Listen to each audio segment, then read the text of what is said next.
After that night, Nneka's life began to change. Wherever she went, good fortune followed.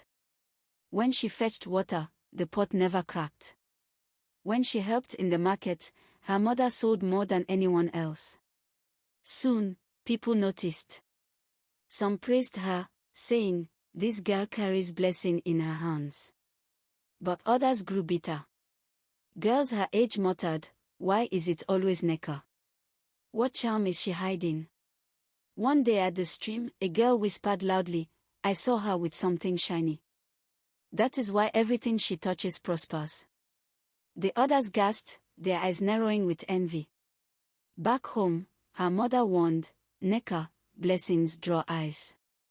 Be careful. Not everyone smiles with a clean heart." Nneka nodded, but in her heart she kept the cowrie close, hidden in her wrapper. Each night she touched it secretly, feeling its warmth, remembering the goddess's warning. But whispers grew louder. Boys mocked her, girls shunned her, women watched her with suspicion. And deep in the river, the goddess stared. For blessings often come with a shadow, and shadows were already following Nneka. It began with a small mistake. One evening, while grinding pepper with other girls, Nneka laughed too loudly. The cowrie slipped from her wrapper and rolled onto the ground. Gasps filled the air. The girls rushed forward. "So it's true," one shouted. "This is her secret." They snatched it up, tossing it from hand to hand, mocking her. "Spirit child. Daughter of the river," they jeered. Nneka's face burned with shame. She begged them to return it, but the shell had already touched dirt. And as the goddess had warned, the river would not stay silent. That night, the wind howled through the village. The calm river roared like thunder. At dawn, the fishermen found dead fish floating on the surface, their nets torn apart. The villagers gathered in fear. "The goddess is angry," the elders said. "Someone has broken her law." Eyes turned toward Nneka. She clutched the cowrie in her palm, cold and lifeless now, her heart heavy with guilt. The blessing had been broken. And punishment was only beginning. The days that followed were filled with terror. The river that once gave fish now rose higher each night, spilling into farms and drowning crops. Goats and chickens disappeared, carried away by sudden floods. Children fell sick with fevers no healer could cure. The women whispered, "The goddess is punishing us. She is angry." At the village square, the elders beat the talking drum to summon everyone. The oldest elder spoke with trembling lips, "We have offended the river. And until the one guilty confesses, this land will know no peace." Eyes turned again to Nneka. Some shouted, "It is her. She carries the goddess's curse." Others shook their heads in pity, but no one defended her. That night, her mother wept beside her. "My daughter, what have you done?" Nneka had no answer. She only held the lifeless cowrie shell in her hand. Its glow was gone, its power broken. And as the river swelled louder in the darkness, it became clear, the goddess was demanding something more. The river louder each night. No sacrifice of yam, kola, or goat calmed the waters. At last, the elders called for Nneka. They sat beneath the ancient Iroko tree, their faces grim. "Child," the oldest said, "you were born of the river. If peace is to return, only you can face the goddess. Go, before she swallows us all." Her mother fell to her knees, tears soaking the earth. "No. She is my only child. You cannot send her to death."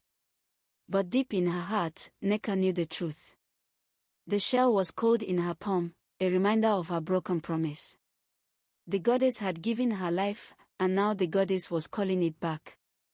That night, with nothing but a wrapper around her waist and the cowrie hidden close, she walked alone toward the river. The moon was full, the path silent, the water roaring like a beast waiting. Nneka's legs trembled, but she did not turn back. For the first time, she was walking into her destiny. The river roared as Nneka stepped onto the bank. The moonlight glistened on the waves, and suddenly the water parted. The goddess rose, taller than before, her beads clattering, her eyes burning like fire. "Child of the river," she thundered, "you broke my law. You let the shell touch dirt, and the villagers mocked my gift. For this, the land suffers." Nneka fell to her knees, tears spilling. "Forgive me, Mother of Waters. Take me if you must, but spare my people." The goddess's voice softened, but her face remained stern. "Every gift has a price, Nneka. To restore peace, you must return what was given." Nneka understood. Her life was the price. She pressed the cowrie shell to her chest, whispered a prayer for her mother, and stepped into the river. The water swallowed her, glowing bright as if fire lived inside. For a moment, the whole village felt the earth tremble. Then, silence. When dawn broke, the floods were gone. The sick rose healed. The river flowed calmly once more. But Nneka was never seen again. The village awoke to peace. The river was calm, the farms dry, and children ran laughing through the square.